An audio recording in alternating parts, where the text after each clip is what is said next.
Living my best life. Mindfully crafted home decor fabrics. Sansar, a decor brand. Live consciously. Bliss. Sometimes it dances on your skin like first rain.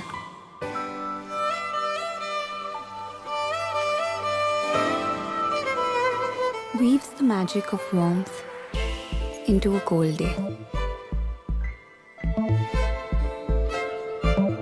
Experience bliss in all its forms with Hindwear. Hindwear, designed for bliss.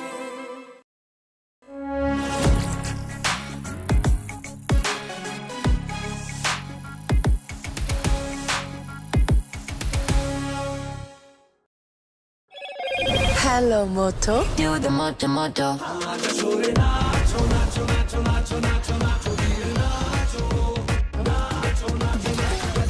Moto G96 5G segment's undisputed all-rounder.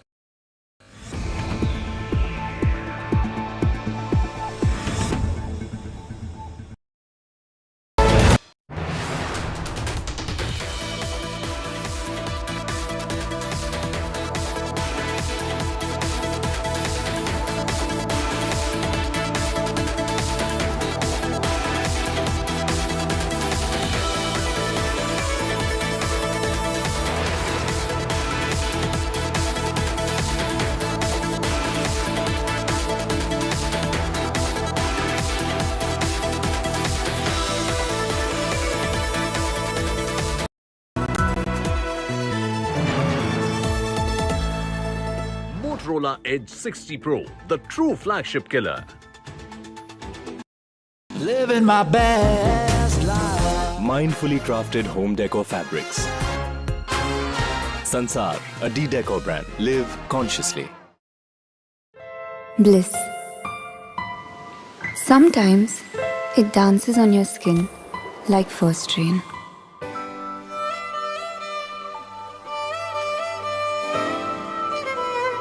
Weaves the magic of warmth into a cold day. Experience bliss in all its forms with Hindwear. Hindwear, designed for bliss.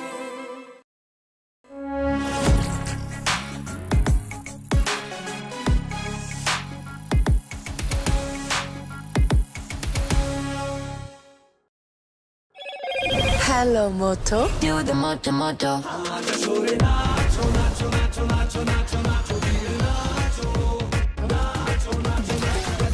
Moto G96 5G segment's undisputed all-rounder.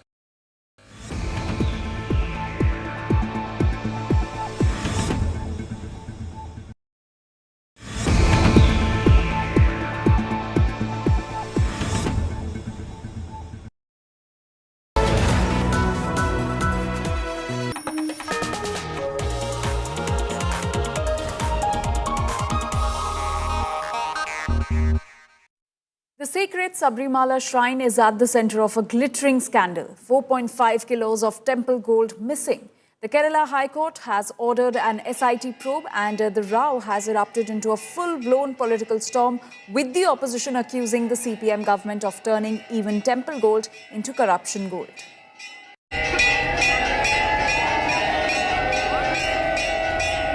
The Sabarimala shrine is hit by a gold scam. The Kerala High Court has ordered a probe by a special investigation team into the Sabarimala gold plating row, a controversy that has shaken faith and politics alike in the state.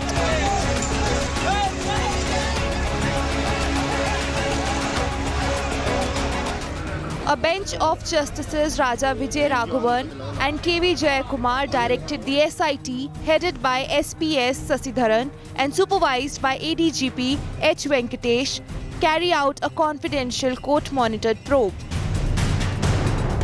Honorable Kerala High Court has ordered our institution of SIT to probe the misappropriation of gold at Sabarimala. ADGP Mr. Venkatesh will be in charge of the investigation, and it will be conducted by former Crime Branch SP Mr. Sasidharan. The probe comes after the Travancore Devasome Board's vigilance report, which revealed discrepancies in the weight of gold-plated copper sheets. Nearly 4.5 kilograms of gold is missing after the Dwarpalika idols were replated in 2019. There is something really fishy about what's going on. The allegations are literally many kilos of gold seem to have been siphoned off. I think we really have to ensure the investigators are thorough, professional, that the trail must be taken to its logical conclusion. Wherever the trail leads, the culpable must be found. The BJP has slammed the CPM government, alleging even temple gold isn't safe from corruption. The party has called for a protest march to the Chief Minister's residence on Wednesday. It is shocking, it is shameless, it is taking corruption to an unforgivable level where even temples are now not out of reach for those who are corrupt. The workers and leaders of a political party or political parties would actually be stealing and be party to 4.5 kgs of gold that have disappeared from the Sabarimala. The issue also rocked the Kerala Assembly. Opposition stormed the well of the House, demanding the resignation of Devasome Minister V.N. Vasavan and TDP President P.S. Prasad. Speaker A.N. Shamsir was forced to adjourn proceedings. Our demand is that it has to be investigated by the Central Bureau of Investigation under the supervision of the Honorable High Court of Kerala. Number two, the Minister for Devasam should resign. And you have to expel, the government has to expel the Devasam Board President and other concerned authorities. As SIT begins its probe, the Sabarimala gold row has become more than just a temple controversy. It's a test of faith, governance and credibility, right ahead of Kerala's election season. Bureau Report, India Today.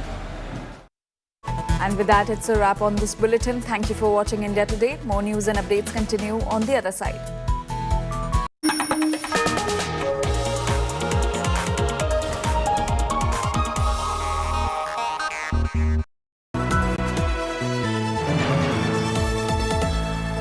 Living my best life.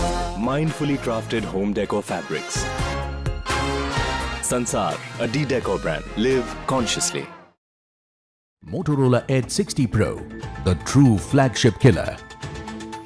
Hi, here are the top headlines presented by Motorola. Bihar Assembly polls to be held on 6 and 11 November. Results on November 14th. BCI suspends advocate Rakesh Kishore for attempting to hurl shoe at CJI. Mary Brunko, Fred Ramsdell and Shimon Sakaguchi awarded Nobel Prize in Medicine.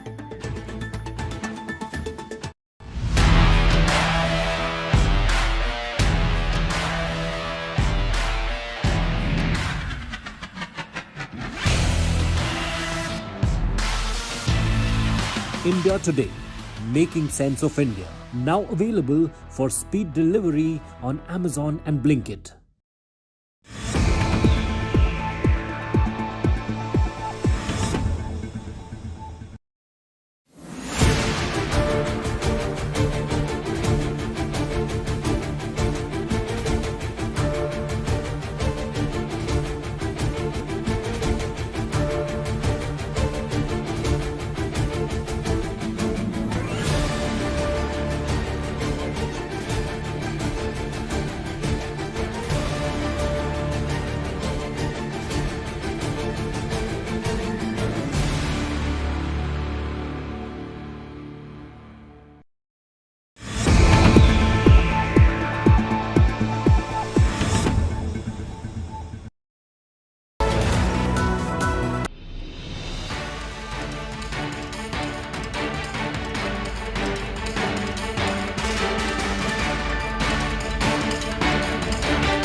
my best life. Mindfully crafted home decor fabrics.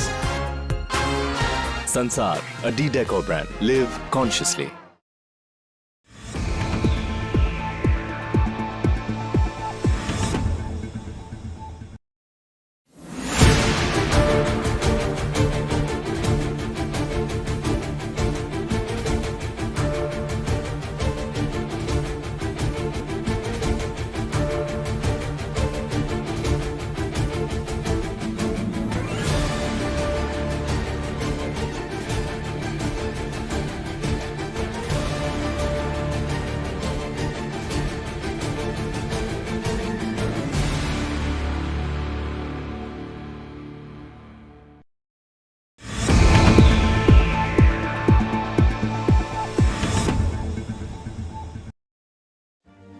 Make your media plan smarter with India Today Live TV on your connected devices. Amplify your brand with 100 million smart internet viewers. To advertise, mail us at sales@aajtak.com.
A very good morning to all our viewers. You're watching The Burning Question on India Today with me, Anjali Pandey. And at the top of this hour, we're getting some breaking news from the state of Karnataka.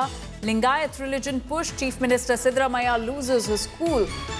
Minister asks Sabarimala's stand on the issue. Chief Minister snaps at him. Karnataka Chief Minister Sabarimala says, "People's stand is my stand." Seer lauds Sabarimala's Lingayat religion push. In fact, the seer claims that Chief Minister Sabarimala has backed the separate religion demand by the Lingayats. So that's the latest that's coming in from the state of Karnataka. Amid Lingayat religion push, Chief Minister Sabarimala claimed that his stand is that of the people's stand, and to which the seer lauded his statement and said that Chief Minister backs their separate religion demand.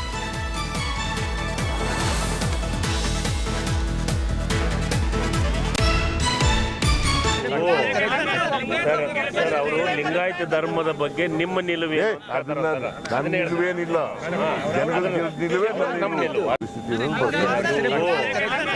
Sir ಅವರು ಲಿಂಗಾಯತ ಧರ್ಮದ ಬಗ್ಗೆ ನಿಮ್ಮ ನಿಲುವೆ ನನ್ನ ನಿಲುವೇನಿಲ್ಲ ಜನಗಳ ನಿಲುವೇ ನಮ್ಮ ನಿಲುವು ಬಸವ ತತ್ವ ಲಿಂಗಾಯತ ಸ್ವತಂತ್ರ ಮಾನ್ಯತೆಗೆ 12ನೇ ಶತಮಾನದ ನಂತರ 12ನೇ ಶತಮಾನದಲ್ಲಿ ಅನುಭವ ಮಂಟಪದಲ್ಲಿ ಮುದ್ರೆ ಬಿದ್ದಿತ್ತು. ಸ್ವತಂತ್ರ ಧರ್ಮ ಅಂತ. ಆ ನಂತರ ಅದೇ ವಚನ ಸಂವಿಧಾನದ ಮೂಲಕ ಸರ್ಕಾರ ನಡೆಸುತ್ತಿರುವಂತ ಸಿದ್ದರಾಮಯ್ಯನವರು ಸರ್ಕಾರದ ಮುದ್ರೆಯನ್ನ ಇದು ಬಸವಣ್ಣನ ಧರ್ಮ, ಅದು ಸ್ವತಂತ್ರ ಧರ್ಮ ಅಂತ ಮಾನ್ಯತೆ ಮುದ್ರೆ ಒತ್ತಿದವರು ಸಿದ್ದರಾಮಯ್ಯನವರು. ನೋಡ್ರಿ, ಒಂದು ಹೇಳ್ತೀನಿ, ಬಸವಣ್ಣನವರು ನಾನು ನಿನ್ನೆ ಹೇಳಿದ್ವಿ, ಎಲ್ಲರೂ ಭಾರತೀಯರು ಭೌಗೋಳಿಕವಾಗಿ ಹಿಂದೂಗಳು ಭಾರತೀಯರು. ಈ ರೀತಿ ಯಾವ ರೀತಿ ಸಿಖ್ ಮತ್ತು ಬೌದ್ಧ ಜೈನ ಇದ್ದಾವೆ ಏನ್ರಿ, ಭಾರತದಲ್ಲಿರೋ ಎಲ್ಲರೂ ಕೂಡ ಹಿಂದೂಗಳು. ಆದರೆ ಇದು ಒಂದು ಧರ್ಮ, ಬಸವ ಧರ್ಮ. ಯಾವ ರೀತಿ ಸಿಕ್ಕು ಮತ್ತು ಜೈನ ಬೌದ್ಧ ಧರ್ಮ ಇದೆ, ಇಂಡಿಕ್ ರಿಲಿಜನ್ಸ್ ಅಂತ ಆ ರೀತಿ ಇರುವಂಥದ್ದು. ಹೀಗಾಗಿ ಪ್ರಶ್ನೆ ಏನಿದೆ? So, amid the Lingayat religion push in Karnataka, Chief Minister Sabarimala loses his cool at the minister when the minister asked about Sabarimala's stand on this issue. Karnataka Chief Minister Sabarimala said that he does not have a stand of his own and that people's stand is his stand. To which the seer lauded Sabarimala's Lingayat religion push. In fact, the Lingayat seer said that Chief Minister Sabarimala backs the separate religion demand of the Lingayats. So Karnataka Chief Minister Sabarimala said that he has taken no stand on the Lingayat community's demand and the people's stand is his stand. But the Lingayat seers see this as a positive remark and they lauded his Lingayat religion push. In fact, the seer also claimed that Chief Minister Sabarimala in fact backs their separate religion demand. My colleague Sagai is now joining us with more details on this. Sagai, the Karnataka Chief Minister, on being asked about his stand on the separate religion of Lingayat, said that he does not really have a stand of his own and the people's stand is his own stand. So how can we interpret this? Is he backing the demand of the Lingayats to have a separate religion? If you notice that there are two sects of Lingayat, one is Veerashaiva and the other one is a regular Lingayat community, and people from both the communities are demanding that there should be a separate religion. And according to M.B. Patil, there was a resolution which was been passed in Davangere, where when Veerashaiva Mahasabha had a convention where they also said that they don't belong to Hinduism and they are a separate religion. And Lingayat community, especially led by few leaders like M.B. Patil, are demanding that Lingayat should be recognized as a separate religion. Remember 2013 to 18, 2017, there was a proposal in the first term of Congress government where M.B. Patil was the main person who led that particular revolution within the Congress, stating that Lingayat should be recognized as a separate religion. And it has boomeranged Congress party at that point of time. Right. Many people predict that Congress lost 2018 election because of Lingayat. Again, this particular demand for a separate religion has been raised again, but we need to wait and watch how the Congress government is going to take this forward. Sagai, do stay with us. We're getting some more breaking news from the state of Karnataka.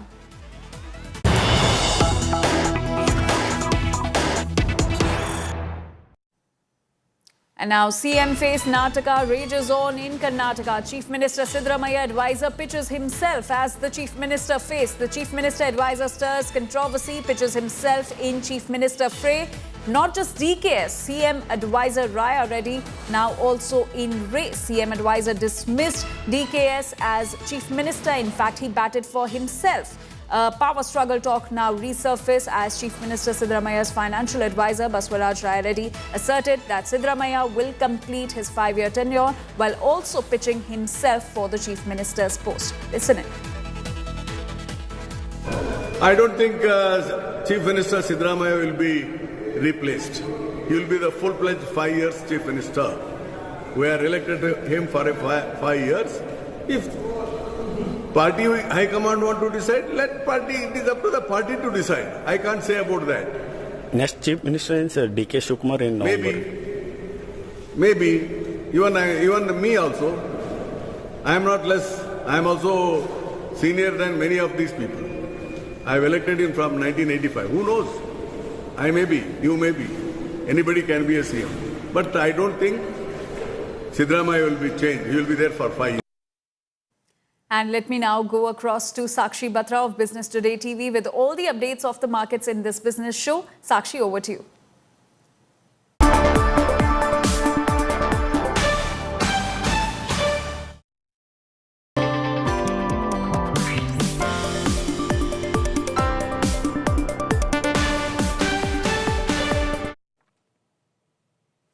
Good morning and welcome to Market Opening on our brand new collab show between Business Today and India Today Television. I'm Sakshi Batra. It's 9 a.m. and we are here to get you ahead of the curve as the market starts the trading session yet again after claiming 25,000 mark in yesterday's trade. First up, let's take a look at what's hot in the corporate and the financial space.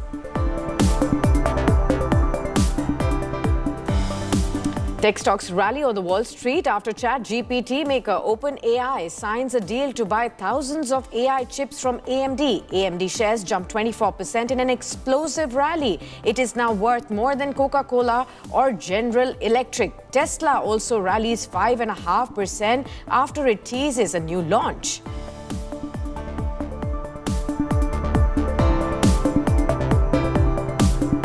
Gold continues its climb to newer highs, crosses the $4,000 level for the first time in the overnight futures trade on COMEX. Goldman Sachs now sees it at $4,300 an ounce by the end of this year. Investors spooked by the US government shutdown and a political crisis in France. Bitcoin also trades over $125,000 for the very first time.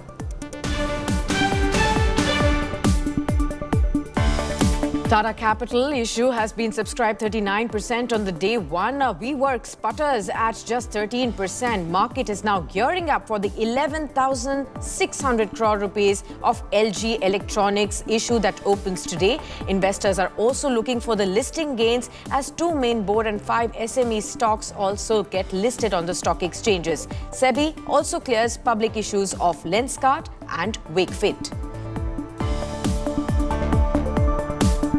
In a big move for Atmanirbhar Bharat, Defence Ministry has opened missile and shell production to private sector. Private firms in India are now permitted to develop and to manufacture missiles such as Pinaka, Akash and Astra class and even artillery shells ranging from 105 mm to 155 mm bombs, grenades and other ammunition. It's the perfect storm which could whip off a shopping frenzy of 14 lakh crore rupees this festive and wedding season. Bank of Baroda report says GST rationalization cuts, income tax relief and pent-up demand and low inflation are contributing to this shopping spree. Clothing, marriages, electronics, autos, all of it to contribute the most.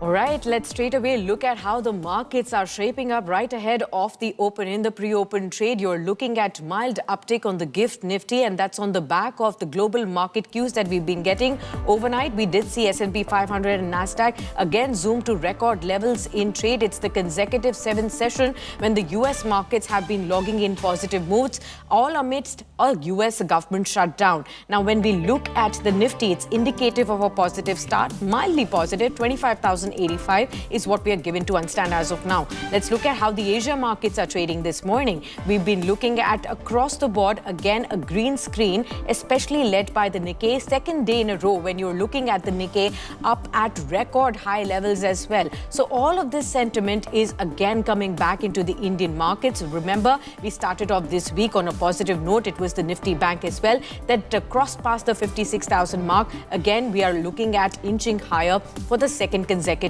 session today. Of course, there'll be a whole host of sectors and stocks that will be in focus. Yesterday, it was the banks and the IT, the heavyweight sectors that pulled up the sentiment. Remains to be seen right ahead of the earnings season that kickstarts for the IT sector and for the entire, stock market related stocks starting this Thursday. How is the sentiment going to be picking up pace as well? Now, we're going to be, of course, looking at all of those stocks that will be in focus throughout the course of the day. But let's also look to welcome our guest on board. Mr. Dharmesh Kant will be joining in, Head of Equity Research at Chola Securities, very shortly. But let's quickly look at all the stocks that matter for all of you today. Now, of course, remember, we will also have the IPO space that will be buzzing in action. Day 2 of Tata Capital IPO. Day 1 of LG Electronics IPO will also be in focus as well. Apart from this, we will also be looking at, of course, all those stocks that will be in focus today, including the telecom stocks as well. We've been looking at how subscriber additions have been reported reported for the month of August for Bharti Airtel, for even Reliance Jio at large as well. And we are going to be seeing all of this space also in focus today. Of course, apart from this, there are many other stocks that you need to keep an eye out on that will be in focus, including LTI Mindtree. We will also be looking at many stocks. Talk about LTI Mindtree, the IT solutions provider, has announced a multi-year agreement with a leading global media and entertainment company, marking the company's largest strategic deal to date. And of course, the deal builds on the long-standing partnership between the two companies. And under this agreement, what we are given to understand is that LTI Mindtree will support the client's digital transformation services and also streamline operations and modernize them as well. So that stock will be in focus. We've been looking at on your screens a lot of other stocks as well. Bank of India will be in focus today. Business update has come in for the quarter as well. On a year-on-year basis, we are given to understand that the domestic deposits were up by 8.5% for the bank at 7.3 lakh crore rupees. The gross advances also increased by 13.9% as well at 7.1 lakh crore rupees as well. So that's also going to be extremely positive for the company, and the stock is already reacting positive in the pre-open trade. 4 minutes to go before the markets also coming into focus as well. Let me also go across to Dharmesh Kant now and understand from him how he looks at the markets in today's trade. Dharmesh, warm welcome. Good morning to you. Well, we started off this week, which is the earnings focus week, on a positive start. At this point in time, how are you looking at navigating all the trades and of course the triggers in the markets as well? What are you keeping an eye out on? Earnings focus sectors like IT, banks, which have been outperforming. It's the 6th or the 7th session for the Nifty Bank, also on a higher end as well. Or are you continuing to look at something that we were focusing last week on, the consumption theme? What's your focus? Yeah, good morning, Sakshi. Good to see you back. The bank updates were very good. This was an exceptional kind of update by the public sector banks, though we were expecting such kind of an update, and that's the reason why a couple of weeks back we initiated a coverage on Bank of India, which was anyways there in our basket from last Diwali onwards. So public sector banks update, 14% kind of growth was good icing on the cake on backdrop of all the macroeconomic reforms which has been done by Government of India, and tailwind seems to be playing out now.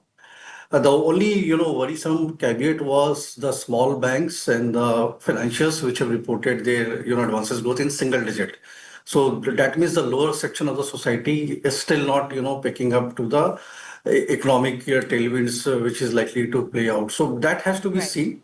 Overall, I think the market is headed in for a good swing till Diwali. It's a swing trade which will play out, and market is hungry for good news. So wherever incremental or slightly incremental good news is there, you can see the pop-up on the stock prices going into those kind of news. So it's a market for news, and good and better news are to be rewarded by the market. And till that time, traders will have a happy hunting ground for them. As far as investors are concerned, the one basket which should now be looked at more seriously from investment perspective is the entire banking space, both public and private sector, though the weightage this time should be 60% on the public sector banking space and 40% on the private space. Fantastic. Dharmesh, there is also a dichotomy. Investors are right now confused how to use the free cash that's available. Should one deploy it in the secondary market or in the big buzzing, the IPO space? We have 2 large IPOs that will be open for subscription today. Tata Capital entering day 2 of 15,500 crore rupees IPO, the biggest IPO of 2025. And LG Electronics with 11,600 crore rupees IPO also opening up in trade today. So together in just about 2 to 3 days, we are going to be seeing 27,000 crore rupees of funds to be raised again from the equity markets. Do you see some kind of a sentiment impact on the secondary market because the IPO liquidity will be too high? Not at all, Sakshi. There's plenty of funds lying with all the domestic institutions and high net worth individuals to be deployed into the market. This is not even 2-3% of what is the fund lying to be deployed. So this will be absorbed very easily by the system.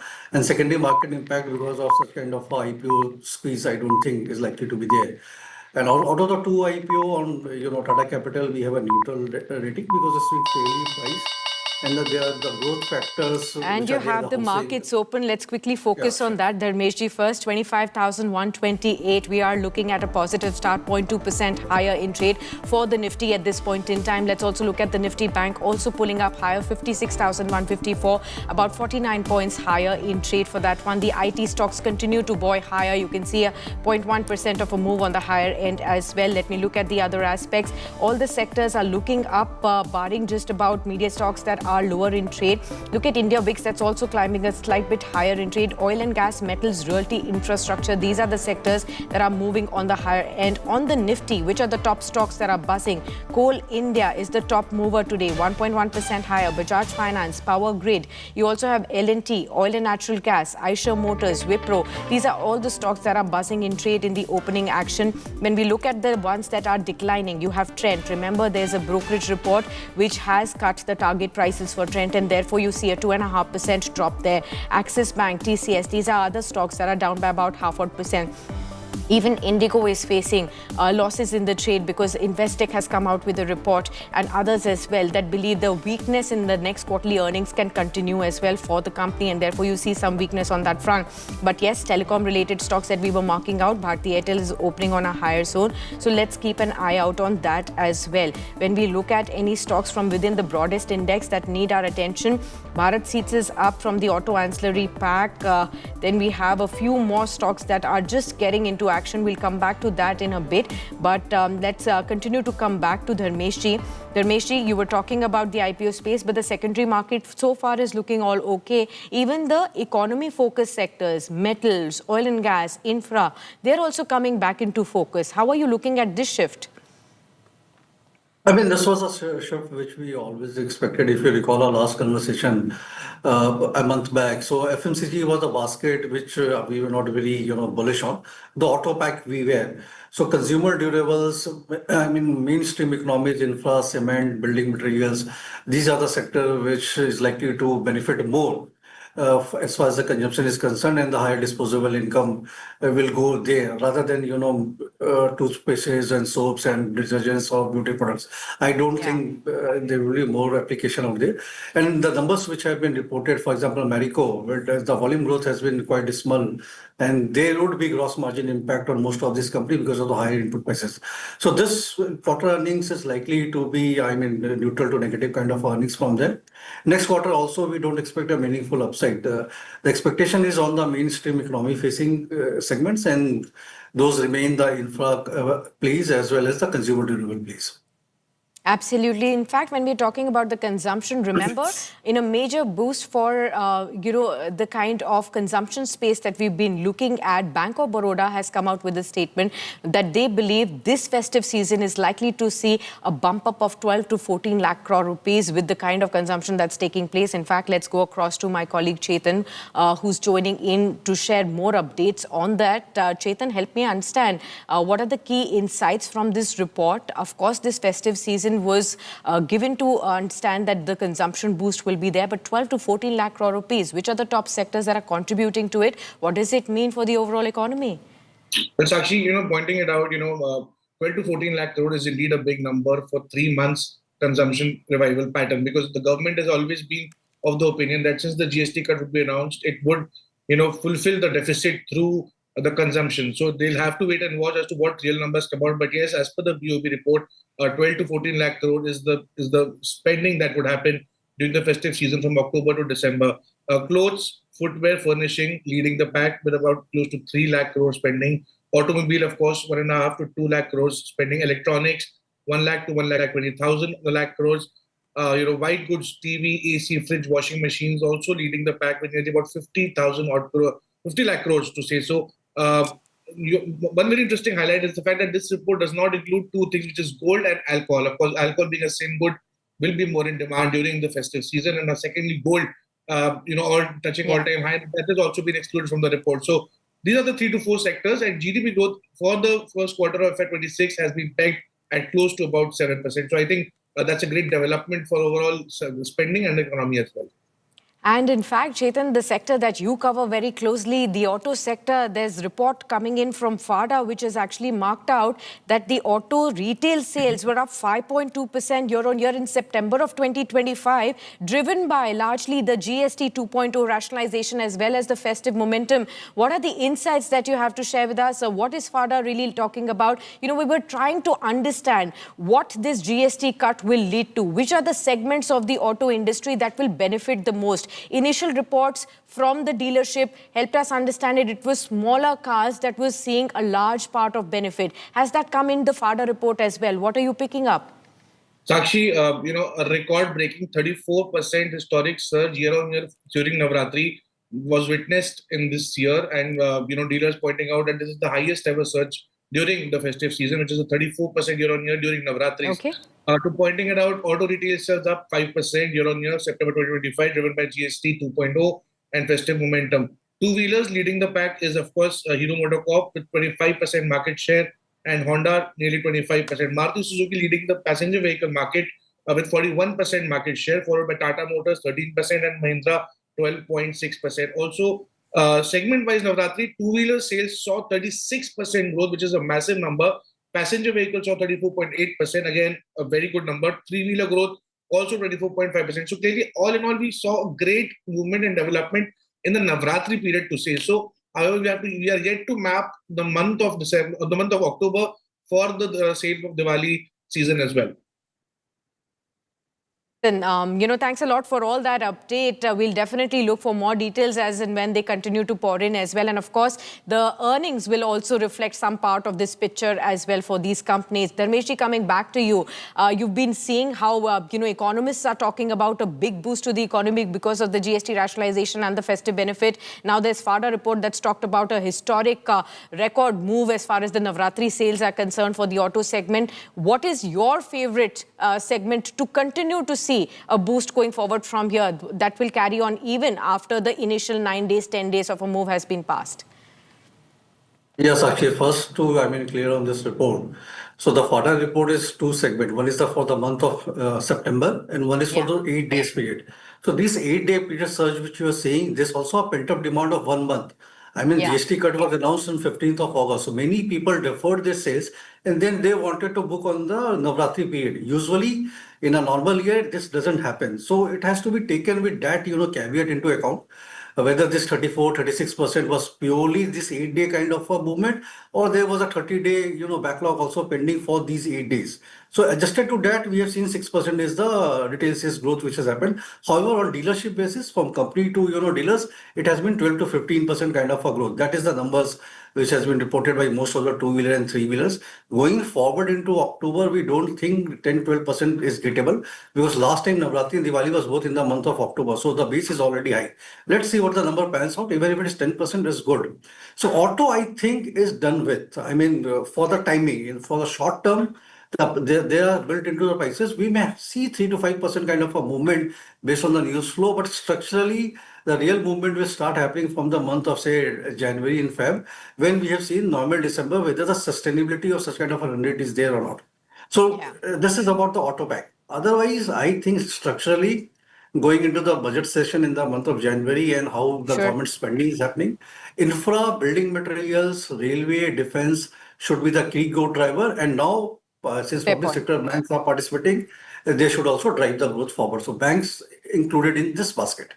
Okay.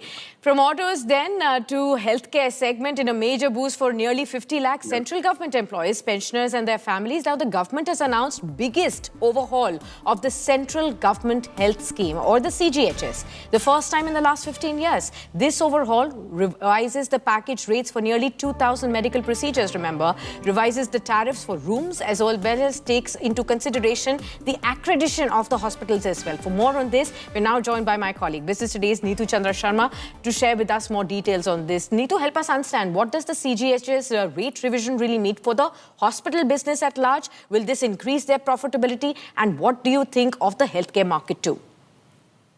Yes, Sakshi. So the CGHS rate revision directly affects hospital revenues and pricing strategies. So earlier, the CGHS reimbursements were lower than prevailing market rates, leading many private hospitals to limit or withdraw services.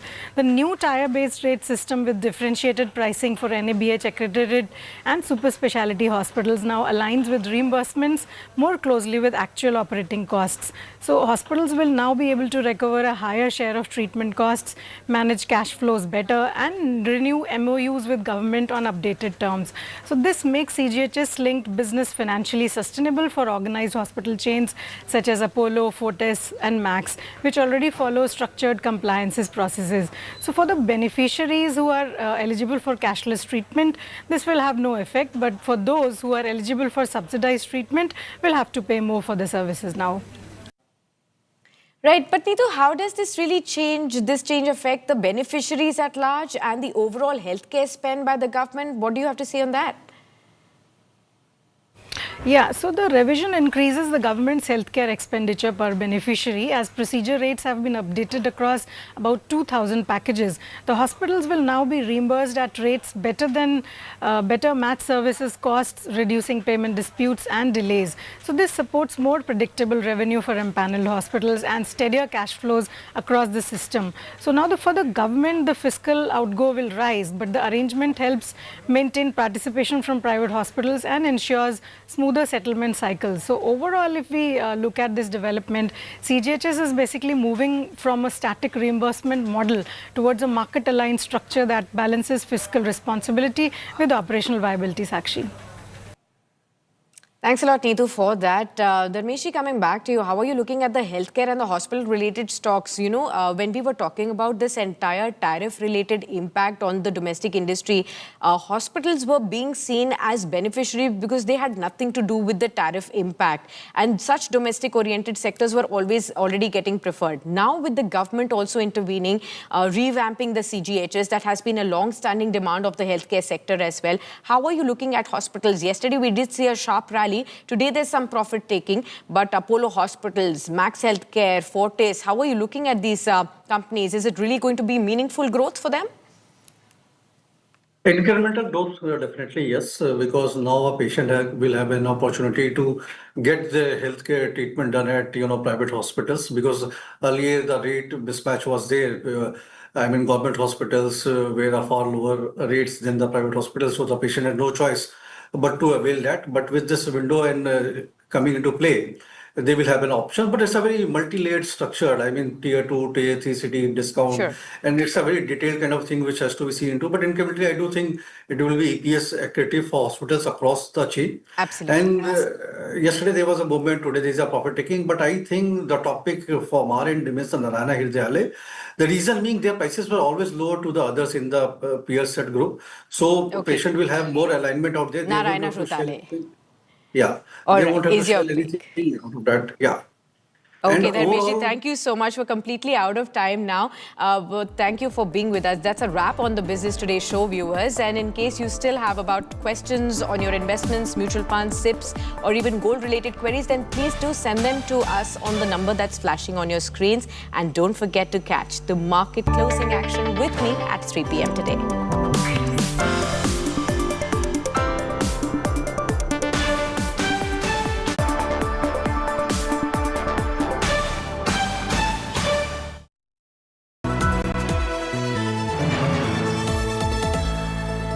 Motorola Edge 60 Pro, the true flagship killer. Living my best life. Mindfully crafted home decor fabrics. Sansar, a decor brand. Live consciously.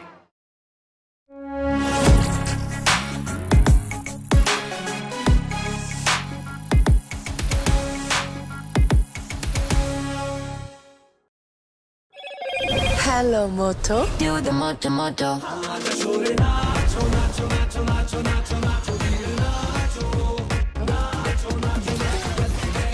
G96 5G segment's undisputed all-rounder.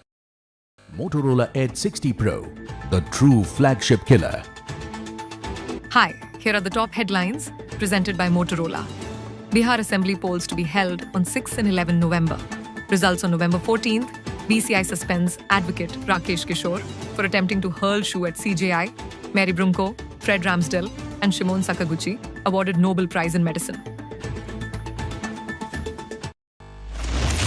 Every story finds a place. Every voice gets a platform. Every side has its say.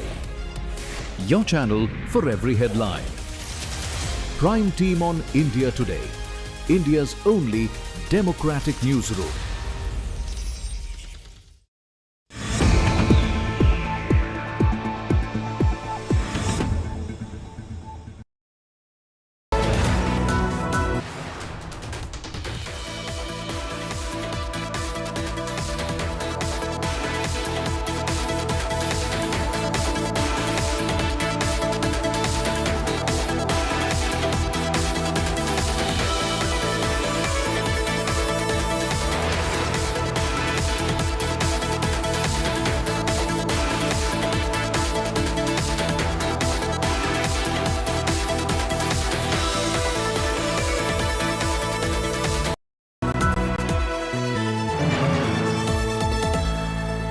Motorola Edge 60 Pro, the true flagship killer.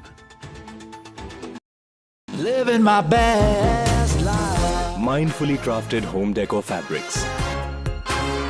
Sansar, a decor brand. Live consciously.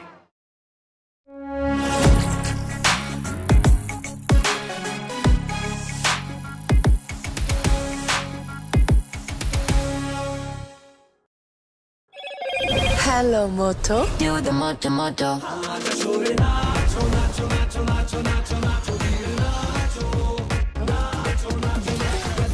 Moto G96 5G, segment's undisputed all-rounder.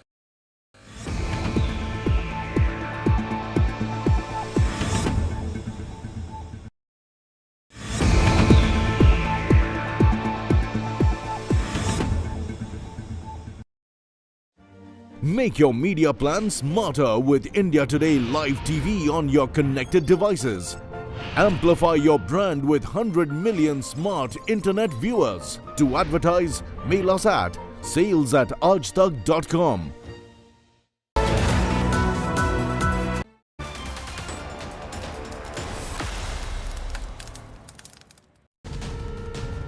Welcome back. You're watching The Burning Question on India Today with me, Anjali Pandey, and let's shift our focus to the state of West Bengal. It's Prime Minister Modi versus Chief Minister Mamata Banerjee over the attack on BJP MP in Bengal.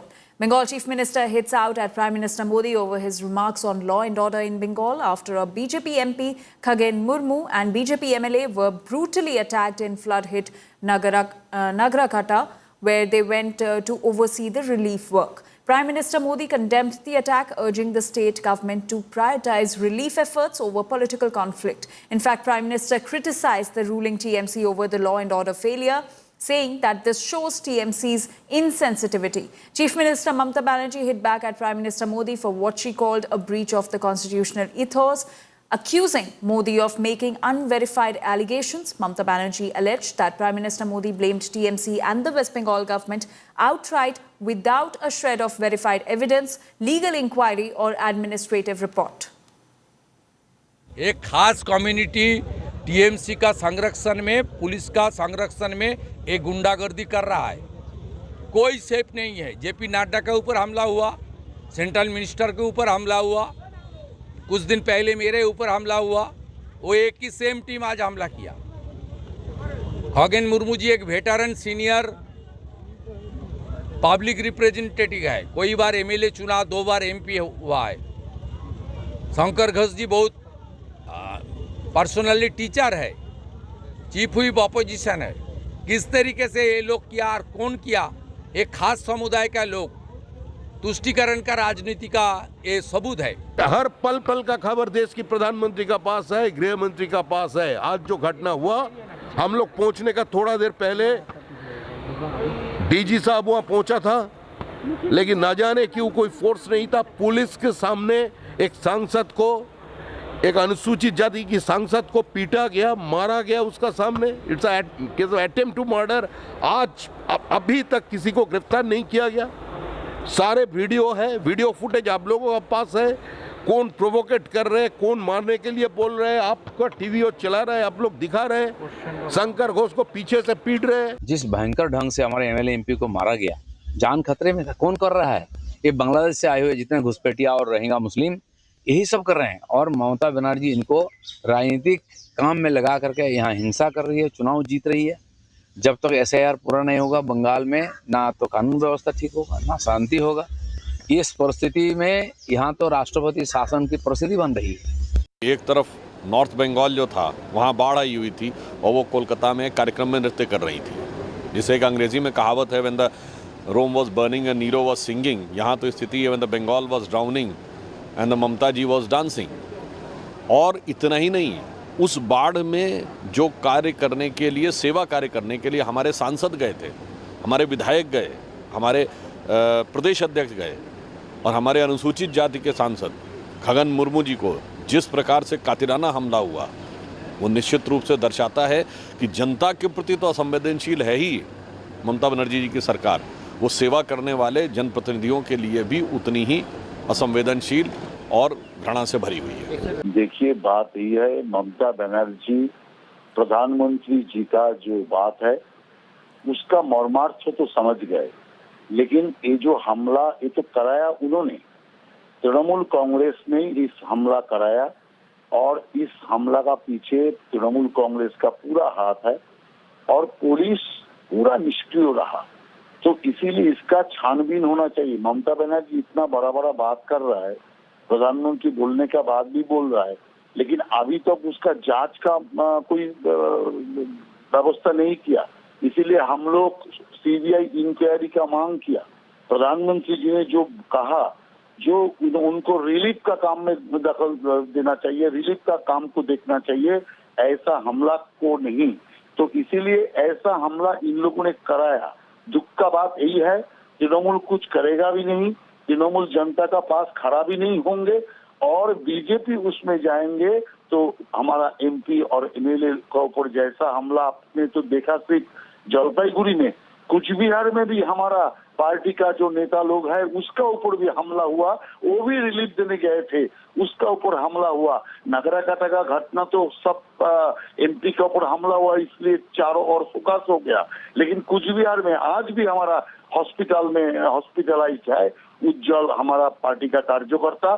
तो इसीलिए कुछ बिहार में भी जो हमला हुआ वो भी तृणमूल कांग्रेस ने कराया।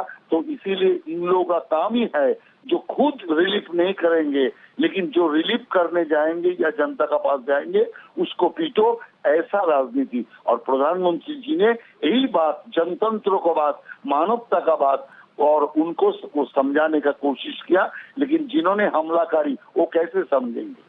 इसीलिए इसका छानबीन होना चाहिए, गिरफ्तारी होना चाहिए। And my colleague Tapas Sen Gupta is now joining us on this story. Tapas, at a time when the centre and the state should be working together to bring relief and respite to the citizens in West Bengal, we're witnessing a full-blown political war between the BJP and the TMC. Well, yes, Anjali, it's very unfortunate because at this very moment, the people of Darjeeling, Meerut, Cooch Behar, Alipurduar, they need support from the government, and at this hour of need, the state and centre must be on the same line, and they must come hand in hand and help and complement each other. But rather than doing so, we are witnessing a kind of political war going on between the state and the centre. A public representative goes to a place, affected area, only to help those people reeling under flood who have been directly affected. But they come under heavy attack from miscreants, and as BJP alleges that those miscreants were from the Trinamool Congress and was a planned attack. And following which we had seen series of allegations, counter allegations taking place. Prime Minister yesterday took it to the social media. He even condemned the incident and attack on Khoghen Murmu and Shankar Ghosh. And countering that, Mamata Banerjee even took it to the social media. There was a lengthy message where she alleged that that the Prime Minister is not Prime Minister of a party, and also accused the Prime Minister of polarizing the situation. So it's a very unfortunate development that we are witnessing at the moment, at a time when Meerut, Darjeeling and the adjoining areas are reeling under landslide and heavy flood-like situation. People have lost their lives, people have lost their property, and still it will take some more time before it come back to normalcy. And at this very juncture, it is only expected that the centre and state come together and complement each other and do work for common people, because it's the common people on ground and they are the worst affected directly due to this flood and incessant rainfall. We have visited several areas. People do not know where to live. They have been shifted to some temporary relief camps, but since they have lost their properties, they do not know where to build their next home. So they do not have food, they do not have water. So a solution is required, and also to look and introspect into the fact that whether this kind of catastrophe that we have witnessed was only because of rain or it was because of some other reason. That needs to be introspected. All agencies are working together, and it is also expected that all the stakeholders, including both state and centre, come on the same page and work for the people who are really under this kind of a situation at the moment. Anjali. All right, Tapas, thank you so much for getting us all those details. We'll keep coming back to you for more updates on this. So a visit by two BJP leaders to assess the flood damage in North Bengal turned violent on Monday, triggering a fresh war of words between the BJP and the ruling TMC in the state. Here's a report. देखिए जहां पर इस वक्त फिलहाल विरोध का सामना करना पड़ रहा है, चप्पलों से यहां पर फिलहाल विधायक शंकर घोष के ऊपर हमला किया जा रहा है। वहीं पर नागरा कटा इलाके की ये तस्वीर हम आपको दिखा रहे हैं, जहां पर इस वक्त भाजपा के जनप्रतिनिधियों के ऊपर हमला किया जा रहा है। Vehicle ransacked गाड़ीर अवस्था देखते पाচ্ছেন এই যে and then assaulted. What was meant to be a visit to assess the flood situation in North Bengal's Nagarkata turned into a scene of violence and chaos.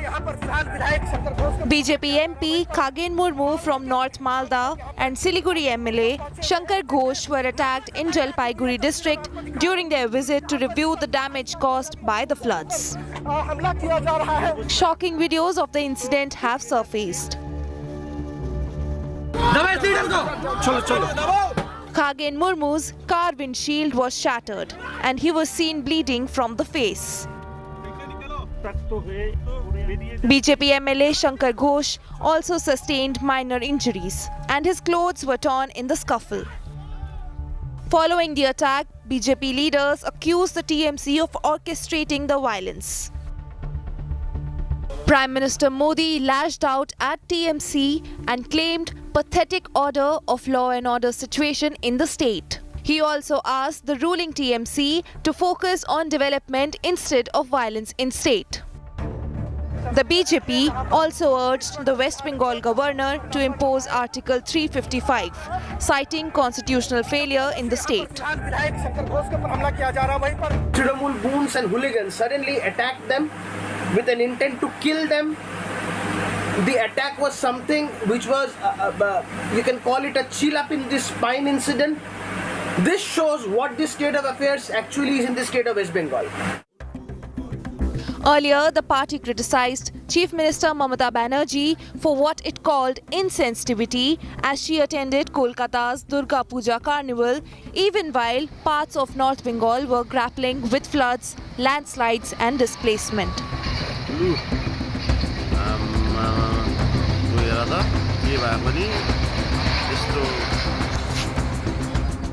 पूरी मंच पे फिल्म एक्टर एक्ट्रेस सबको लेकर नाच रही थी माननीय मुख्यमंत्री।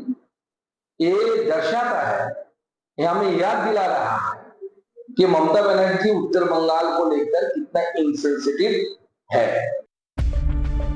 The TMC has dismissed the allegations, calling the BJP's visit a mere photo op with no relief material in hand. The TMC claims the backlash was a result of local anger. BJP নেতারা শুধু Facebook আর কুৎসার রাজনীতি করেছেন, তারা কোনো সময় মানুষের সঙ্গে থাকেন না।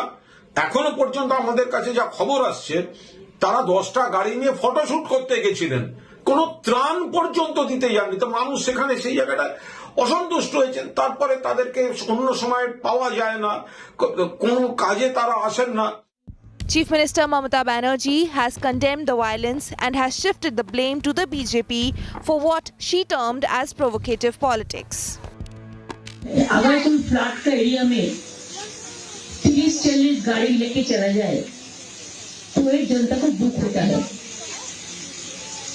जिसको रोटी कपड़ा मकान छीन गया उसको कौन सा रोटी कपड़ा मकान का जरूरत है।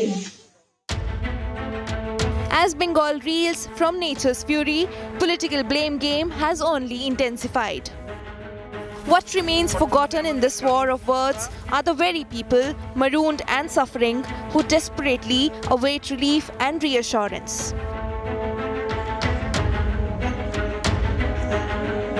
With Anupam Mishra and Tapas Sen Gupta, Bureau Report, India Today.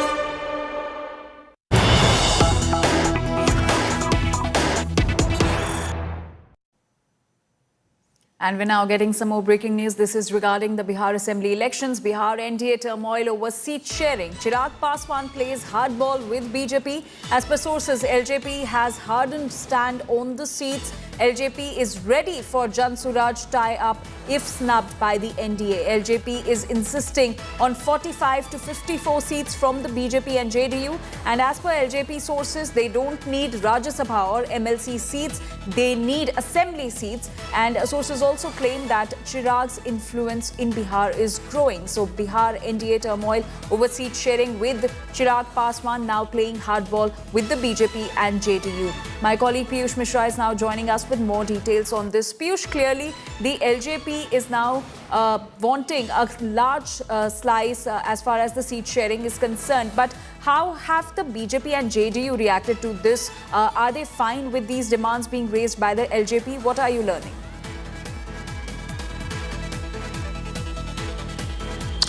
Well, Anjali, what we are now learning is that the seat sharing talks with LJP is likely to take place today in the evening or tomorrow in afternoon. And before the seat sharing talks, LJP has hardened its stance. It is now saying that we want a minimum 45 and maximum 55 seats and not less than that. LJP is also saying that Chirag Paswan is a dynamic leader and he has his own clout in the state. And, because of Chirag Paswan, NDA's performance will improve, and that's why a larger share of seats should be allocated to LJP, Ramvilas Paswan party. That's what these sources within the LJP are also saying. They're also saying that they don't want Rajya Sabha seat or MLC seat. In fact, they're also ready to give up the cabinet berth, but they want a respectable number of seats in the state of Bihar so that they have a good performance there in the state. And this statement is also coming at a time when the talks for seat sharing are going on. Remember that Dharmendra Pradhan, who is BJP in charge, has held talks with Chidaram Manju, Upendra Kushwaha, Lalan Singh of three big political parties. But as of now, talks with LJP have not happened. But we are learning that today the talks could take place in Delhi. But if situation or if there is some sort of complication, then sources within the LJP have also told us that the possible alliance with Prashant Kishore's party is there, and the doors are always open, and in politics options are always available. This is what the LJP sources are now telling us. So that's a very big statement coming in from the LJP sources, where they have hardened their stance just before the talks, which are all set to take place either today or tomorrow in the afternoon. Absolutely, Piyush. Thank you for getting us those details. So big development as far as the seat sharing is concerned. The LJP is now demanding 45 to 54 seats. And with that, we're now getting some more breaking news as far as the Bihar elections are concerned.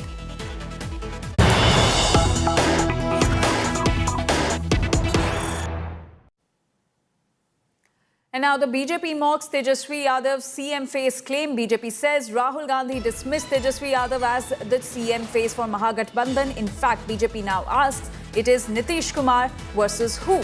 So the BJP is now taking a jibe at the Mahagathbandhan, as the NDA is clear that Nitish Kumar is going to be the face, the CM face for the NDA, but it is still not clear who is going to be the face from the Mahagathbandhan. Tejaswi Yadav claims that he is going to be the Chief Minister face, but that has not been the statement from the Congress party leaders. In fact, Rahul Gandhi also dismissed this claim. Let's listen in to what the BJP is saying.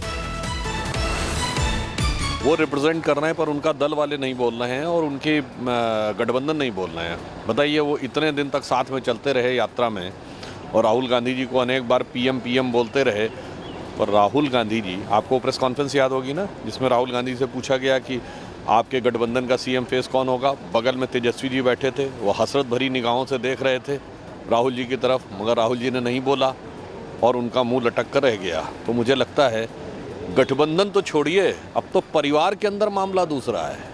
वो लालू प्रसाद यादव जी किसी ज़माने में जो कहते थे अपने वो गरीब गुरबा का नेता हूँ, अब उनके सामने ये दुविधा है कि वो इस बिटवा का नेता या उस बिटवा का नेता, इस बिटिया का नेता या उस बिटिया का नेता, यानी परिवार के अंदर भी समस्या आ गई है।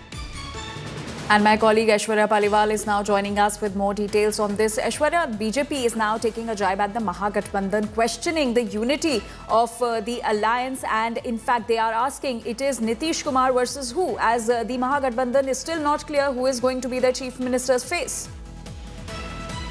Well, definitely, Anjali, what we are seeing is a tug of war that is taking place, and the posturing that we have seen, the very public posturing, especially by the Congress party, still not willing to come out and say that it will be Tejasvi Yadav who will be the chief ministerial face. So that is something that the BJP is pointing out. The BJP has maintained that their chief ministerial candidate and the person under whom they will be fighting this election will be Nitish Kumar, the current chief minister of the state of Bihar.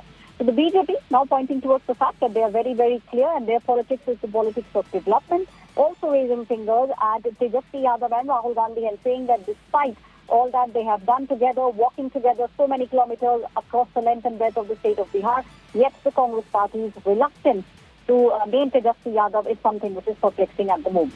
Anjali. Right. Aishwarya, thank you so much for getting us all those details and for that context.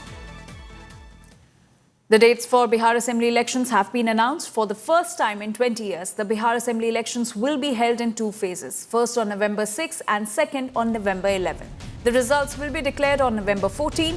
121 seats will go to polls in the first phase, while 122 seats will go to polls in the second phase. Now, this will be the first state election held after the Election Commission's special intensive revision of Bihar's voter rolls. As alliances weigh their options and negotiations heat up, seat-sharing talks are emerging as the first major flashpoint. All eyes are now on the NDA, where Chirag Paswan's Lok Janshakti Party, Ram Vilas, has made it clear that they are not here for symbolic participation. It has drawn a clear line that talks will collapse if only 20 to 22 seats are offered to LJP. Meanwhile, there's a chance that Bhojpuri superstar Pawan Singh may contest elections as well, as he continues to make political headlines after meeting Home Minister Amit Shah, BJP President JP Nadda and Vinod Tawre. And BJP, meanwhile, seems to be expanding its outreach beyond traditional politics. Bihar's popular folk singer Maithili Thakur hints at contesting polls on BJP ticket. Her family had fled Bihar during Lalu's misrule, having a massive following of 6 million on Instagram. Maithili Thakur is likely to enter the electoral fray from Darbhanga's Alinagar. Maithili says she is ready for BJP ticket and want to empower the youth. Let's listen in to folk singer Maithili Thakur.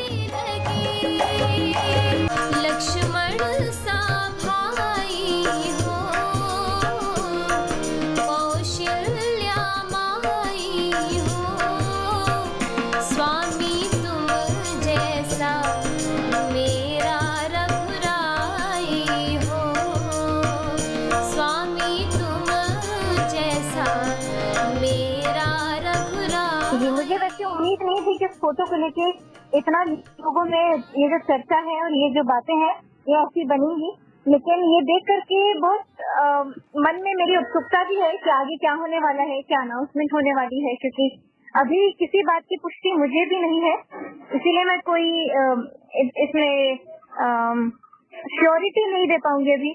लेकिन हाँ, ये एक ऐसी बात चल रही थी कि बिहार में आने वाले समय में किस प्रकार हमको यूथ को लेकर के डेवलपमेंट के बारे में सोचने की जरूरत है, क्योंकि बहुत सारे अलग अलग वर्ग में हमारा समाज बटा रहता है, अलग अलग उम्र में लोग रहते हैं। हमको सबको देखने के लिए, मतलब जब मैं इन लीडर्स के बीच में बैठी हुई थी, जो इनकी सोच और इनकी जो बातें थी, इसने मुझे बहुत प्रभावित किया। देखिए, मुझे ये अपॉर्चुनिटी मिलती है तो मैं इसको छोड़ना नहीं चाहूंगी। बहुत स्नेह है सभी का मेरे प्रति, और ये मैंने महसूस किया कि सब अपनी बेटी जैसे मानते हैं। तो जैसा जो होगा मैं सब चीज के लिए तैयार हूँ। And with that, it's a wrap on this bulletin. Thank you for watching India Today. But on the other side, we'll get you more on the cough syrup deaths. The nation fumes over the deaths. Madhya Pradesh government has taken action after 14 kids died due to cough syrups. Stay with us for more on this on the other side.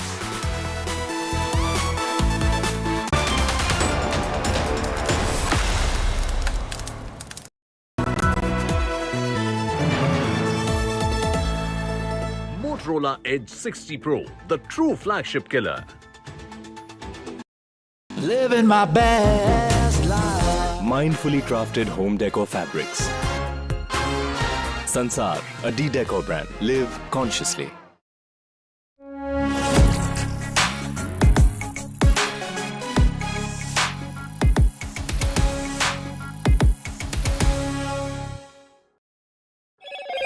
Hello, Moto. Do the Moto Moto.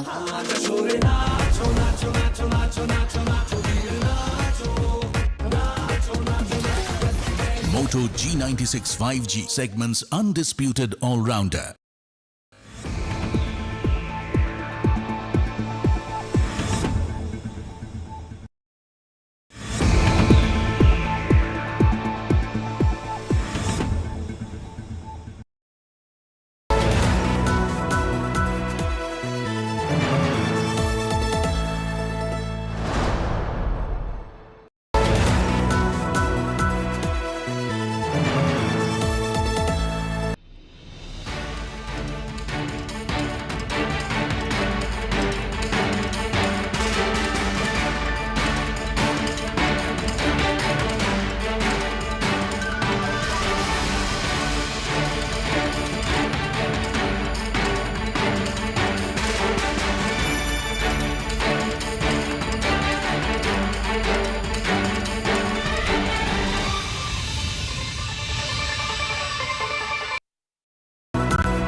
Motorola Edge 60 Pro, the true flagship killer.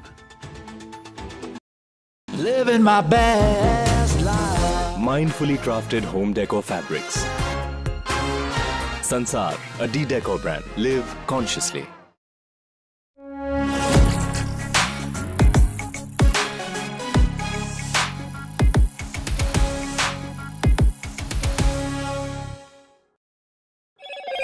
Hello, Moto. Do the Moto Moto.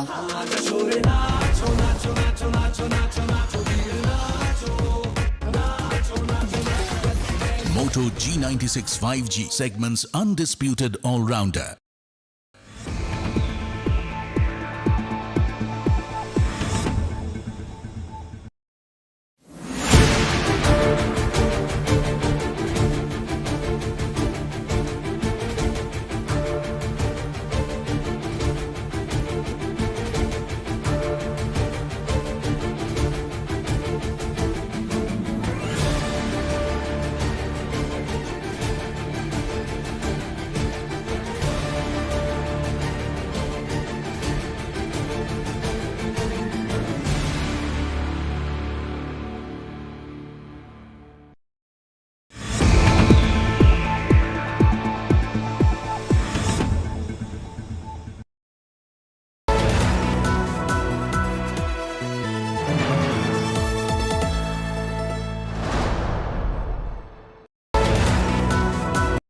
LIC of India, हर पल आपके साथ.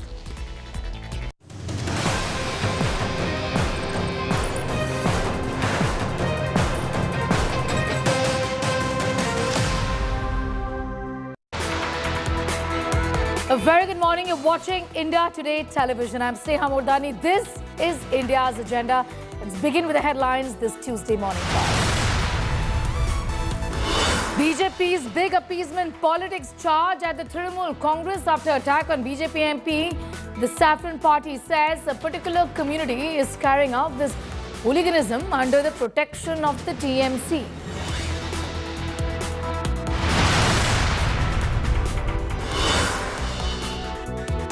Nation fumes over cough syrup deaths. MP government takes action after 14 children die.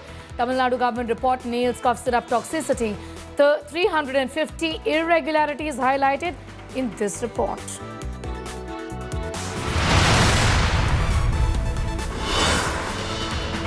Bihar NDA turmoil over seat sharing. Chirag Paswan plays hardball with the BJP. LJP is ready for the Jan Swaraj tie-up if snubbed.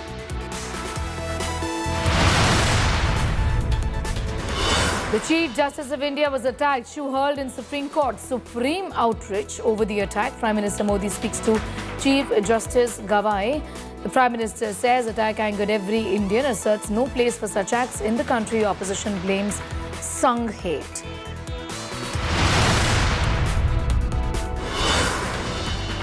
And green crackers for Delhi this Diwali. The Chief Minister bats for green crackers in top court, says we respect Hindu religious beliefs.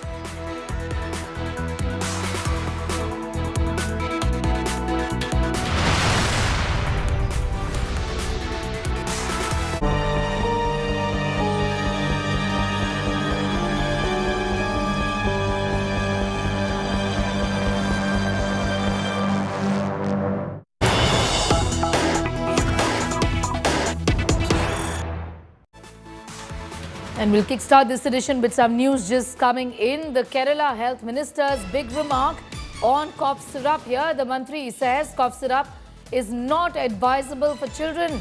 No cough syrup to kids below the age of 2 is what Veena George has said. We do have a protocol in the consumption of cough syrup. It is not advisable to give cough syrup to children below the age of 2. Still, this particular incident shows doctors are prescribing cough syrup to children below the age of 2, which is unscientific and unacceptable. Kerala Health Department has decided to issue a notice. We've asked the drug controller to in fact issue a notice to all pharmacies that no pharmacy should give medicines to children without a prescription. Pediatric medicine should not be given without a doctor's prescription is the important word really coming in from Veena George there, listening to the Kerala Health Minister. Oh, it's quite unfortunate that 16 children died because of consuming cough syrup. And Government of India has issued an advisory on the consumption of the cough syrup, and Kerala has already taken decision. The Drugs Controller Department, the Drugs Controller has issued a notice banning the sale of this particular cough syrup called RIF in the of all the pharmacies across the state. I'm going straight across to Pramod Madhav for more details on that big story. Is tracking very closely a voice of sanity there from the Kerala Health Minister, talking about the fact that to begin with, these cough syrups, whatever cough syrups are there in the market, should not be given to children below the age of 2. That's a standard protocol, but we've seen those violations, haven't we, Pramod?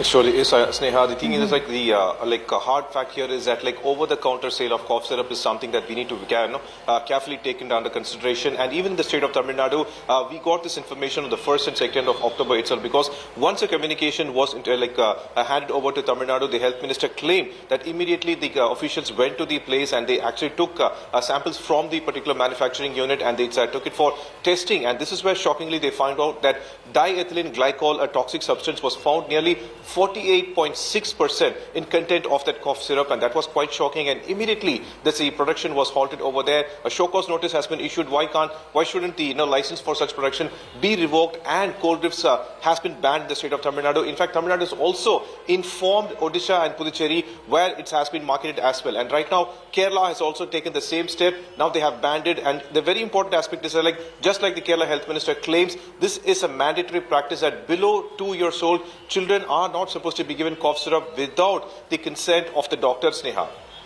Leaving it at that for the moment, Pramod Madhav, getting in those details, an important step that the Kerala government is now taking is that they've indicated that medicines given to children will not be given without a prescription, which is absolutely essential, is what Veena George has now said. The tragic death of 16 children allegedly following consumption of contaminated cough syrup has shaken us. The horror has sparked nationwide outrage. A flurry of action is being seen right now. Madhya Pradesh Chief Minister ordering an SIT probe, and the National Human Rights Commission has stepped in, issuing notices seeking a detailed inquiry. Madhya Pradesh Chief Minister Mohan Yadav has cracked the whip after 14 children died in the state, all victims of a single medicine, cold cough syrup. The state's drug controller Dinesh Maurya has been transferred. 2 drug inspectors and a deputy director of the Food and Drug Administration have been suspended. A local doctor has been arrested for negligence. A special investigation team has been formed to probe the lapses that led to this tragedy. The Chief Minister visited Chhindwara to meet the families of the victims has said all those responsible will face strict action, also urging the opposition not to politicize this tragedy.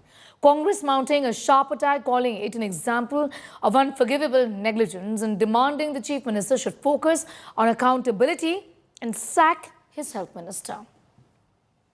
It's a real and unfortunate incident which has happened, and this has been happening for the last 2-3 months. We have seen 2 deaths in Rajasthan where the government had reported on this, and unfortunately the green sheet was given to that pharma company. Now a doctor writes a medicine, and how far he is responsible whether the medicine is genuine, adulterated? How can he say that? We have written a medicine, side effects, and when this was sent for investigation to Madras, this thing, they found out that it is impurities there in that. Let them do a independent inquiry, go into the depth of it, and find out fact finding who is responsible. हम लोगों ने एक direction जारी किया है UP government ने, हमारे department ने, कि हम इस कफ सिरप के सभी नमूने लेंगे। हमारी जितने मैन्युफैक्चरर्स हैं, हॉस्पिटल्स हैं, उन सभी का जो है हम सीजर करेंगे, और ये जो पर्टिकुलर जितने भी बैचेस हैं, बैच नंबर जितने भी होंगे इस कंपनी के, और प्लस एक्स्ट्रा जितने भी हमारे कफ सिरप है, उन सभी का नमूना हम लेंगे, सैंपल करेंगे, टेस्ट करेंगे, ताकि हम देख सकें कि इस तरह की कोई घटना हमने यूपी में ना हो। सबसे पहली बात तो यह है कि मुझे 3 तारीख को इस बात की जानकारी मिली थी, जिसमें स्वास्थ्य मंत्री जी बिना जांच करे और कह रहे हैं कि इसमें किसी का कोई दोष नहीं है। मैं समझता हूं कि अगर उन्होंने ऐसा कहा है तो उनको तो इस्तीफा दे देना चाहिए। जहां इतने बच्चे कफ सिरप पीने के बाद मरे हैं और वो कह रहे हैं कि इसमें कहीं किसी बात की गड़बड़ नहीं है, ये अपने आप में घोर निंदनीय है। और मैं तो कहता हूं कि अगर उन्होंने इस प्रकार का बयान दिया है तो उनसे तो मुख्यमंत्री जी को इस्तीफा ले लेना चाहिए। हमारे मुख्यमंत्री जी आज यहाँ आ रहे हैं 8 दिन बाद। कल वो हाथियों को गन्ना खिला रहे थे, वो जंगलों में गेंडे से मिल रहे थे, गेंडे को मध्य प्रदेश लाने की कोशिश कर रहे थे। पूरी तरीके से अद्भुत अकल्पनीय लापरवाही का उदाहरण है ये। 16 बच्चों की जान जाना। मुख्यमंत्री से मेरा आग्रह है, इसी वक्त स्वास्थ्य मंत्री को बर्खास्त करोगे तो लगेगा कि आपने इस पूरे मामले को गंभीरता से लिया है। I'm going straight across to Ravish, getting in more details on that story. Joining us from Chhindwara at this point in time, Ravish, इस समय मुख्यमंत्री का ये कहना है कि सीवियर एक्शन लिया जाएगा, लेकिन स्टेट अथॉरिटीज के खिलाफ क्या एक्शन लिया गया? ड्रग जो ऑफिसर था वहां पर, ड्रग कंट्रोल ऑफिसर, उनको सिर्फ इस समय ट्रांसफर कर दिया गया है, लेकिन आखिरकार ये रिस्पॉन्सिबिलिटी है वो ऑफिसर की है और डिपार्टमेंट की है। एक डॉक्टर को इस तरीके से पिनलाइज करना, अरेस्ट कर देना, जबकि आईएमए ने ये भी कहा है कि इसमें डॉक्टर की क्या गलती थी कि अगर उन्होंने मेडिसिन प्रिस्क्राइब किए हैं वो इसलिए प्रिस्क्राइब किए क्योंकि ये तो हमारे पूल में था।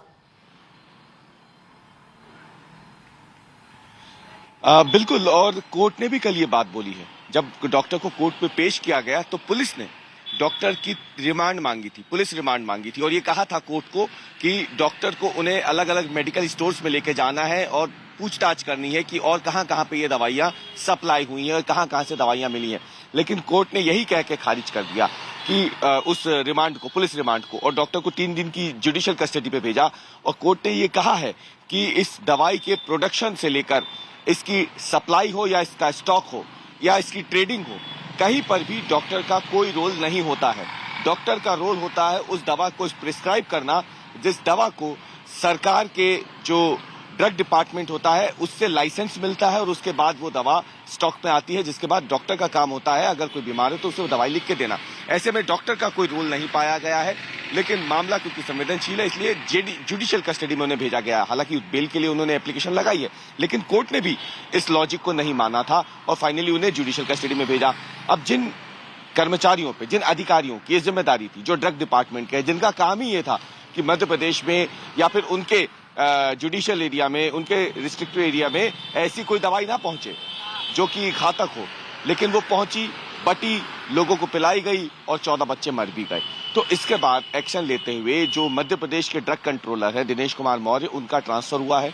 छिंदवाड़ा और जबलपुर के जो ड्रग इंस्पेक्टर है, जिनका काम था कि ये दवाई अगर स्टॉक में कहीं है तो उसका सही टाइम पे वो इन्वेस्टिगेशन करते और उस स्टॉक को सीज करते, लेकिन उन्होंने ऐसा नहीं किया, तो इनको सस्पेंड किया गया है। अब आपको बता दें कि ये जबलपुर के ड्रग इंस्पेक्टर को क्यों सस्पेंड किया गया है, इसके पीछे भी एक बड़ी वजह है।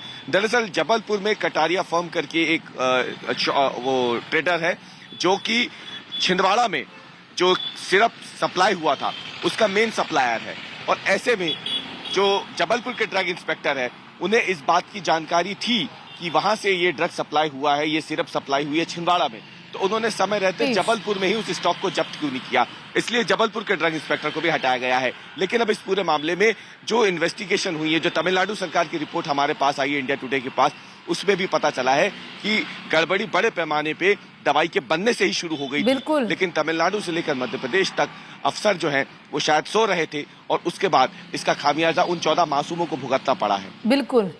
14 in Madhya Pradesh and more in other states. It's a tragic story we're reporting on.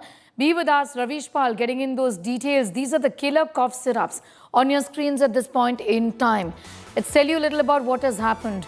Over 350 irregularities in inspection of cough syrup makers as far as the Tamil Nadu government's report is concerned. Deficiencies were categorized as critical and major. Syrup manufactured in unsanitary conditions in a company in Tamil Nadu. Company lacks skilled manpower, machinery, facilities. Low toxic industrial solvent, propylene glycol, was found in the syrup. And this in large quantities can cause toxicity, which seems to be the case here. Industrial solvent, DG, was found in the syrup as well. This is diethylene glycol used as a cheaper alternative. This is not something that is supposed to find its way into the medicine, but it did. It's industrial. Now, DG is more harmful than PG. This is propylene glycol. So this is what the report essentially has found. Well, the tragic deaths of several children linked to contaminated cough syrup in Madhya Pradesh. The state has now cracked down, arresting Dr. Praveen Soni, the pediatrician who prescribed the medicine. The medical fraternity is pushing back. The Indian Medical Association has called the arrest illegal, saying this is nothing but legal illiteracy and injustice, saying Dr. Soni is being made a scapegoat to cover up regulatory failures, and it's not the first time that this has happened, is what the IMA has said. I filed this report earlier. Take a look. Legal illiteracy and injustice, the words used by the Indian Medical Association to describe the action taken against Dr. Soni, the veteran pediatrician, who has been arrested in connection with the death of children who were administered Coldriff in Madhya Pradesh. IMA in this letter has demanded immediate action on the actual culprits and adequate compensation for the affected families and the doctor who they say is a victim of defamation. It's an attempt, the IMA has said, to divert the attention of the people from the faults of regulatory authorities. In this letter, the IMA has lashed out both at the government and the regulators. DG contamination and cough syrups has been seen in the past as well in India and Jammu and Kashmir in 2019-2020. Was it the same company? Was this the same product? See, in fact, this matter had gone, they had sent it to South Africa, 2-3 places in Africa, which it was banned later on. It has come in press about this. At that point in time, the union government was in denial, wasn't it, Dr. Vanushali, about this product? Yeah, they are still on the denial board. They gave a green sheet. The fact is that pharmaceutical-grade glycerine and propylene glycol required for manufacturing cough syrups are very expensive. Toxic substances such as industrial-grade DEG and ethylene glycol or EG are cheaper and then find their way into these medicines, is what the IMA here is underscoring. The IMA has said the prescribing doctor has no way of knowing whether a medicine is contaminated until adverse outcomes are reported among patients who have taken it. If the committee, if the law says that doctor is responsible, throw him behind the bars, no problem. But you can't do it like this. There's a protocol to be followed. There's a fact-finding team. It has to be given to a committee of experts, which will say he is responsible for this. then you can arrest him or whatever you want to do. In fact, the IMA has pointed towards the Mashelkar report of 2003, which said the problems in the regulatory system in the country were primarily due to inadequate or weak drug control infrastructure at the state and at the central level. Inadequate testing facilities, shortage of drug inspectors, non-uniformity of enforcement, lack of specially trained cadres for specific regulatory areas, non-existence of data bank and non-availability of accurate information. Essentially, the problem is with certain batches of the medicine. So who's to be held accountable here? That medicine stock, what in Cherwala, what has happened, that medicine had been sent to Tamil Nadu for checkup. And they found out some of the ingredients which are not to be given to children. So who is responsible? Please tell us who is responsible. Yep, of course the government has. How can it was cleared from the government then? Where was the drug controller? The body has said that the onus of the death of these hapless children falls squarely on the manufacturers and the authorities. Intimidation of the medical profession, they say, is uncalled for and will be resisted. In New Delhi, Sneha Mordani for India Today Television. What really should have been relief for a common cold, a cough turned into a silent killer. A bottle of cough syrup, trusted, bought and given with care to children, is now sadly left behind graves instead of giggles. Families in Madhya Pradesh and Rajasthan are mourning the deaths of their children. Who killed these babies, these children? Was it negligence? Was it greed? Or was it both? Who is responsible? While we continue to ask these questions on India Today, let's take a look at this detailed ground report. उसकी याद हम कैसे भूल सकते हैं?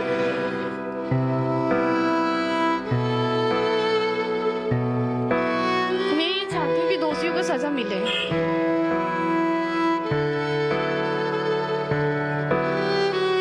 हमको नहीं मालूम था कि हम ये दिन आज उसका मरण मनाना पड़ेगा। Who would have thought that a bottle of cough syrup could turn killer of kids? Young lives in Madhya Pradesh and Rajasthan are lost. The home of 3-year, 11-month-old Usaid is now filled with silence and sorrow. His father Yasin, an auto rickshaw driver, sold his vehicle to pay for his son's treatment, spending over 3.5 lakh rupees, but still unable to save the child's life. Yasin said that when his son fell ill on August 21st, he took him to a local doctor, as usual, who prescribed cold reef cough syrup. After taking the syrup, Usaid's condition only worsened. तो यही सोच रहे थे कि उसको normally fever आया है, इस वजह से हमने इलाज करवाया। अब ऐसा क्या मालूम था कि इतनी बड़ी बीमारी हो जाएगी उसको। उम्मीद बिल्कुल नहीं थी कि इतनी बड़ी बीमारी हो जाएगी। अब क्या करते हैं आप? मैं ऑटो चलाता था। ऑटो तो खैर बेच दिया इलाज के दौरान। कितना खर्चा हो गया इलाज में? 3.5 लाख रुपए समथिंग खर्चा हो गया। The child's mother and grandmother broke down while speaking about his upcoming birthday, where he would have turned 4. खिलौने उसके पापा आज ला रहे, थोड़ी देर में तोड़ के फेंक दिया। साइकिल बुलाया, उसको भी तोड़ के, और वो हैंडल ले लेके घूमता था। याद आती ना बहुत। सुबह उठ के मेरे को ही तो उठाता था वो। बहुत याद आती है, हर पल आती है। कोसती हैं आप उस घड़ी को जब आप अपने ये इसके लिए दवाई उसे दी थी? जी कोसते हैं हम खुद। अपने हाथों से जहर पिला रहे थे, अपने बच्चे को स्लो पॉइजन दे रहे थे। दिन ब दिन उसको मौत के मुंह में ढकेल रहे थे हम हमारे हाथों से देते थे। हमें नहीं मालूम था कि पॉइजन दे रहे हैं हमारे बच्चे को। ऐसा मालूम होता तो हम क्यों देते। Then there is 5-year-old Adnan. His father runs a small customer service center in Chhindwada's Parasia. He borrowed money from neighbors and friends but could not save his child. ऐसा गोद में लेके आए हो सब, मैंने अपनी औलाद को जरा नहीं जाता सर। ये हमारी तकलीफ हम जानते हैं सर कि हमारे साथ क्या बीत रही है। अब हम क्या बताया था, रिजाइन नहीं कर पा रहे हैं। मेरे बच्चे की एक ही चीज़ याद आती है सर, लेकिन हमको ये नहीं पता चला कि किडनी किस बेस में इन्फेक्शन हुई है। ये हमको पेपरबाजी से पता चला कि हमें सिरप के चलते ये हुआ है हमारे बच्चे को।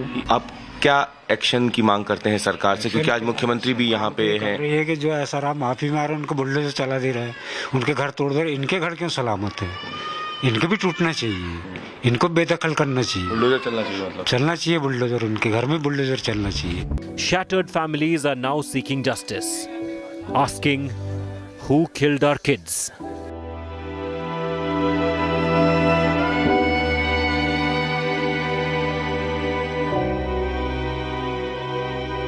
With Ravish Pal, Bureau Report, India Today.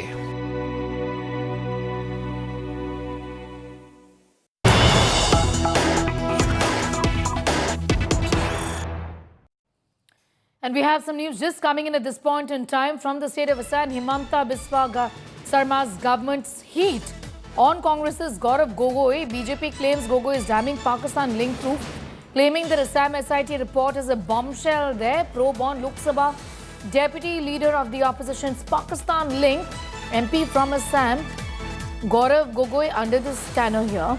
Himanta government to make probe report public. Chief Minister Biswa Sarma says damaging and damning revelations. This is a charge that was made previously by the Himanta Biswa Sarma government on Gaurav Gogoi. He's called it laughable and dismissed the charges. However, right now, an SIT probe is what the government is looking at, with the Chief Minister clearly saying that the reports are the same, exposing Gaurav Gogoi's links to Pakistan and his wife's links to Pakistan is what the government is saying. Damning and damaging is what Gaurav Gogoi has said over the SIT report on Gaurav Gogoi's alleged Pakistan links. This was an SIT probing the alleged link of MP Gaurav Gogoi and his family with Pakistan. Gaurav Gogoi said the report was informally discussed in the state cabinet meeting held yesterday. We've informally discussed the report, is what he informed. The SIT has submitted its report to the Chief Minister. Remember, earlier this year, an SIT was constituted by the Assam government to investigate the anti-India activities of a particular Pakistan national, Ali Tokir Sheikh.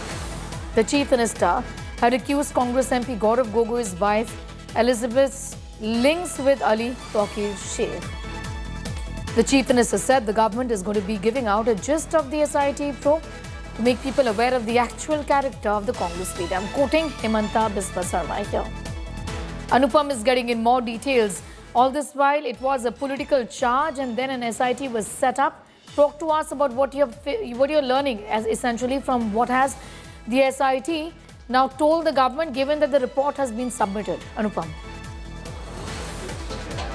Well, you know that special investigation team was constituted by the cabinet and they were probing the Pakistan link, and now Himanta Biswa Sarma, the Chief Minister of Assam, has said that the report has been received and it shows a very bad report, and says that we will publish it before a larger crowd because the situation at present in Assam following the death of Zubeen Garg is not the right time. So we will publish the report in a few days, maybe next week, and according to the Chief Minister, the report is based on several statements recorded by the team and the evidences, and it shows that a very bad report is coming out, and he will only reveal the gist of the report because it's a very long report, right, and only gist will be revealed to a larger crowd. So okay, I think it will be a very interesting political development in Assam in coming days. Absolutely, and a controversy won't be dying down anytime soon, isn't it? It's been going on for days together. Anupam, I'm going to leave it at that for the moment. Thank you for getting in those details. It's time for a break. We're leaving you with these pictures. Winter really knocking early on Kashmir's door as the valley's upper reaches wake up to a fresh white cover. From Gulmarg to Gurez and Zozila to Sintan top, snow has returned, transforming the high-altitude terrain into a scenic spectacle. Tourists rejoice, locals prepare. Snowfall season in the mountains. These beautiful pictures Thank you for watching.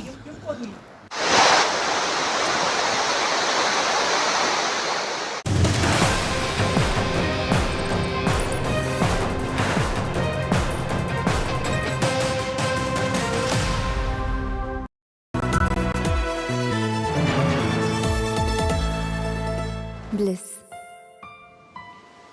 Sometimes it dances on your skin like first rain. Weaves the magic of warmth into a cold day.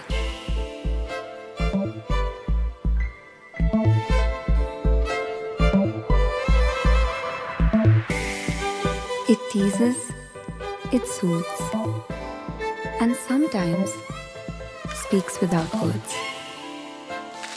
Experience bliss in all its forms with Hindware. Hindware, designed for bliss. Motorola Edge 60 Pro, the true flagship killer. मौसा जी paint तो बड़ा शानदार करवा लिए, Dulux है और उसकी warranty तो और भी शानदार। पेंट से शानदार कैसे हो सकती है? कैसे हो सकती है मतलब? पीली